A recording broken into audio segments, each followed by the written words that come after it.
I've been talking to a few friends of mine, and they keep asking me, how do you stay so sane? Here's my real secret. I'm always insane.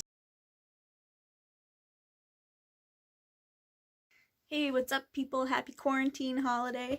I'm Leora Sophie. I'm an author, and I write short spiritual stories and other fun things, but I'm not here to talk about that. Actually, I'm here to talk about what I just wanted to share some tips that on things I think are helping me stay relatively level-headed during this worldwide crisis. And the reason I have those tips is because I've actually been kind of quarantined for a really long time. Not really, just my going out and interacting with other humans has been really limited. And I've also been in situations where I've been in the house and not very good mentally for extended periods of time, and I've gotten through that. And so here are a few things that help me. Number one, get 10 minutes of sunlight every single day, come hell or high water. And I don't care if it's at the very, very end of the day or the very beginning of the day. I don't care if you are leaning out the window, although try not to fall off your balcony. Just like 10 minutes. You don't have to move around, just be outside in the sun. Being in the shade is also fine for those of us who are vampires and burn in the sun. Find 2 concrete things to do that just make you who you are. For me, during my rock bottom of depression, those 2 things were painting my nails and baking. So really basic things, which are not the first things people who know me think of when they talk about who I am. You know, they'll think, oh, Leora, she's a writer, or she's a cellist, or she knows a lot of math, but they don't think of nail polish and baking. But those things for me were they were like an anchor to remind myself of who I was. Because let's be honest, it's very easy to lose your mind when you can't leave the house, or you're just sunlight deprived or touch starved all the time. It's okay. We're gonna go bonkers. And so find 2 things to anchor yourself to remember who you are. My next tip is gonna be, it's okay to go bonkers. I think reality is overrated. I think it's fine to run away from your problems. I think escapism is underrated, and it should be a legitimate coping mechanism. We have an expression in Hebrew where we say someone is chai beseret, meaning you live in a movie, and that's one of the things that my friends have said about me since I can remember. And it's true, and I take that expression, I wear that expression with pride. I do, I live in a movie. I dive into fantasy worlds, and I spend time there because reality is painful, and you can't take on all of the world's pain all the time. So it's okay to take a break and just dive into a world where some of the pain is not yours. That is okay. Just to clarify, I'm not saying that you should ignore other people's problems. Absolutely not. I think we should be as sensitive and aware as we possibly can. We should be compassionate and empathic to the entire world around us until it takes too much of a toll on ourselves.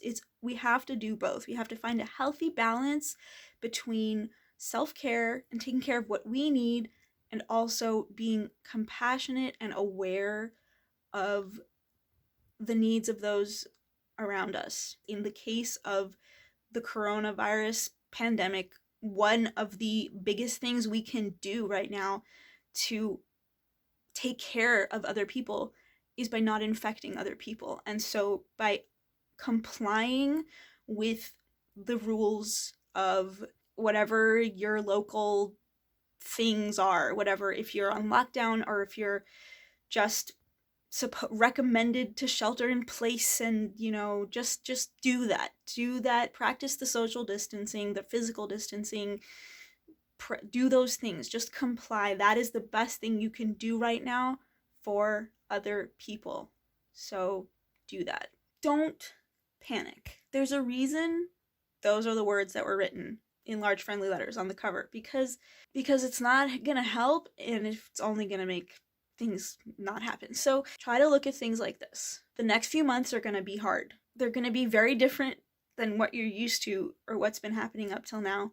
Things are gonna change, and that's really terrifying, but this is not going to last forever. There is going to be a future ahead of us where there is more stability and there's more reliability and there's more human contact and love and money and prosperity and joy and space for us all to get out of each other's hair. There is a future like that, and it is just a little bit beyond the horizon, and right now things are going to be hard, but we will get there.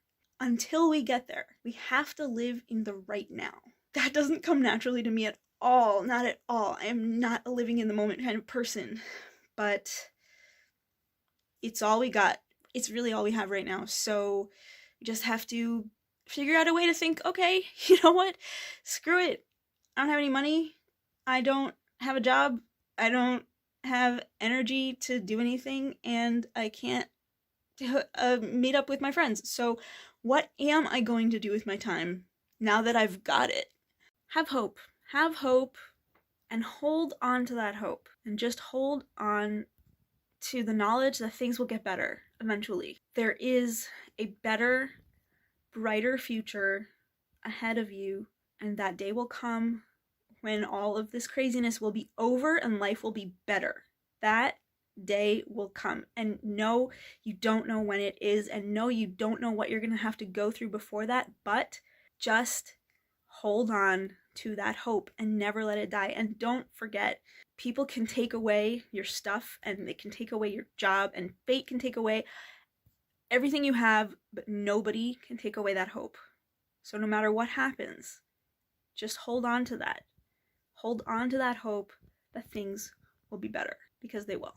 Actively pursue little joys and pleasures. Do things that give you pleasure. Make a list of 100 little things that you like to do, or that you enjoy, or that make you laugh a little bit, or just even a tiny bit happy, and just do one of those every day. Just actively pursue that. You're not gonna just magically become happy from outside things anymore, and you might not get enough hugs, and you might not get enough walks outside. So find the little things that give you pleasure, and make sure you get a little dose every day.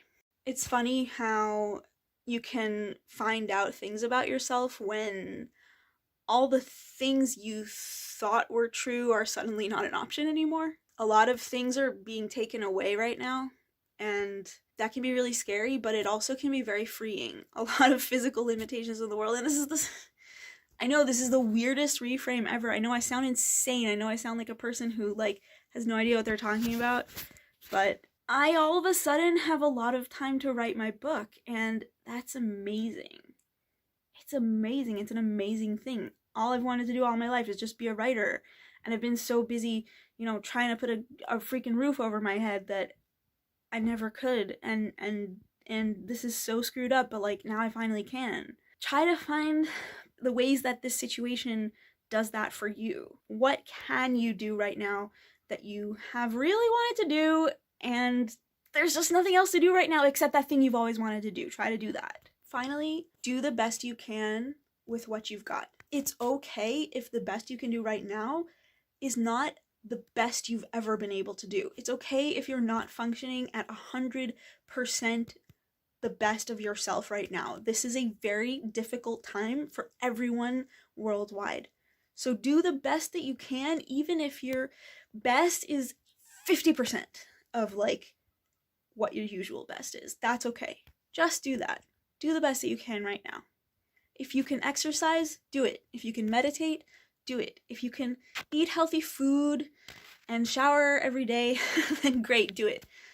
But if you can't, that's okay, as long as you are washing your hands with soap and minimizing your contact so that you don't spread the disease and put other people in danger. So do the best that you can right now with what you've got, and hold on to hope, and things will get better.